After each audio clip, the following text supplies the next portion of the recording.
नमस्कार दोस्तों, मैं Surendra Singh super education study platform में आपका स्वागत करता हूं। हिंदी से कारक पढ़ेंगे। आज के टॉपिक में कारक की संख्या कितनी होती है, क्या क्या क्वेश्चन बनते हैं, कैसे चिन्हों के माध्यम से पहचानेंगे, तो एक नैनो सेकंड में फटाफट पहचान लेंगे देखते ही देखते।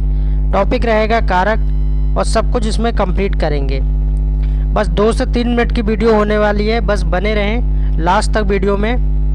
सबसे पहला क्वेश्चन तो यही उठता है कि कारक की संख्या कितनी होती है। कारक को और किस नाम से जानते हैं, तो कारक को किस नाम से जानते हैं, तो परसर्ग नाम से कारक को जानते हैं, ये भी याद रखना है। तो कारक की कितनी संख्या है। कारक के कुल भेद की बात की जाए तो 8 भेद होते हैं। कितने होते हैं? 8। अब ट्रिक से इसको देखेंगे फटाफट क्या क्या है इसके लॉजिक में। ट्रिक नोट डाउन कीजिए। जैसे कर्ता ने कर्म को करण से संप्रदान के लिए अपादान से संबंध का अधिकरण में संबोधन है। इस तरह आप ट्रिक से देखेंगे और डिटेल में आप नीचे देख लेते हैं। जैसे कि एक साइड में मैंने यहाँ पर कारक लिए हैं, यहाँ देख लीजिए कारक हैं, यहाँ पर चिन्ह है और यहाँ विभक्ति है।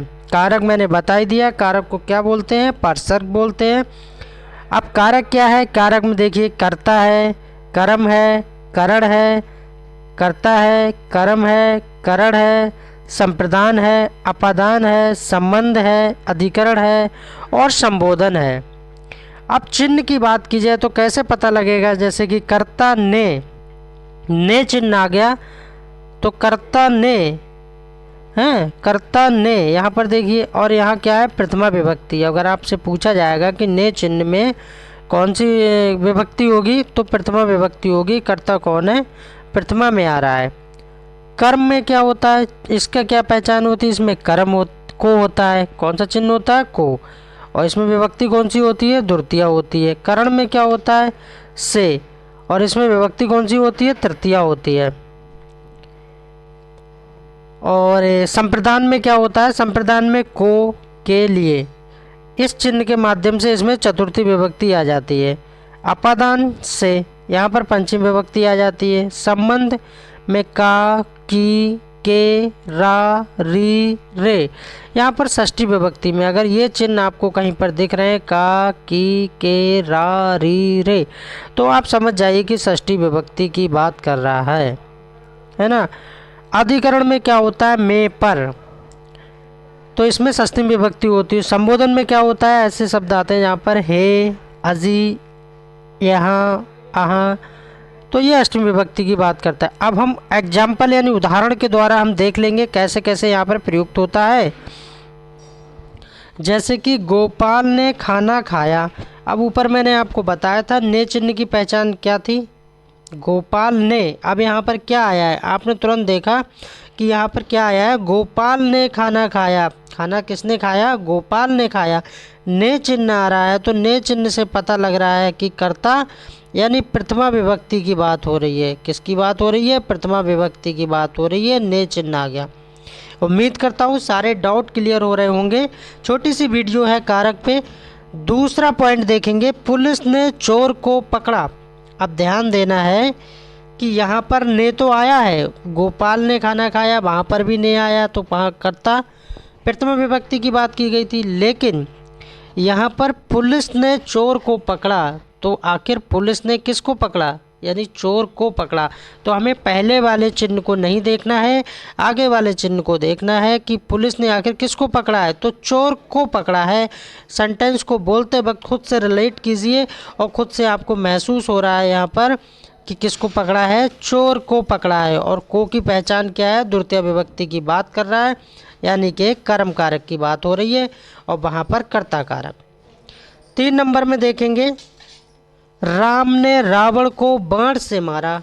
अब यहाँ पर देखिए ने भी आ गया, को भी आ गया और से भी आ गया। अब तो आपका दिमाग खराब हो जाएगा, सोचेंगे अरे ये क्या पढ़ा दिया सर जी ने, कंफ्यूज कर दिया हमें, ऐसे कैसे हम। मैंने कहा वहाँ पर पहले वाले में ने था तो समझ में आ रहा है प्रथमा विभक्ति कर्ता कारक की बात हो रही है। दूसरे पॉइंट में पुलिस ने चोर को पकड़ा तो ने हटा देंगे, चोर को पकड़ा तो को कर्म कारक की बात हो गई। और 3 में हो रही है कि राम ने रावण को बाण से मारा। आखिर राम ने किसको मारा? रावण को मारा। आखिर मारा किससे? तो बाण से मारा।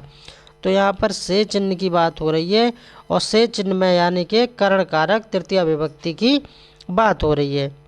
4 नंबर पॉइंट देखेंगे, राजा ने ब्राह्मण के लिए गाय दी।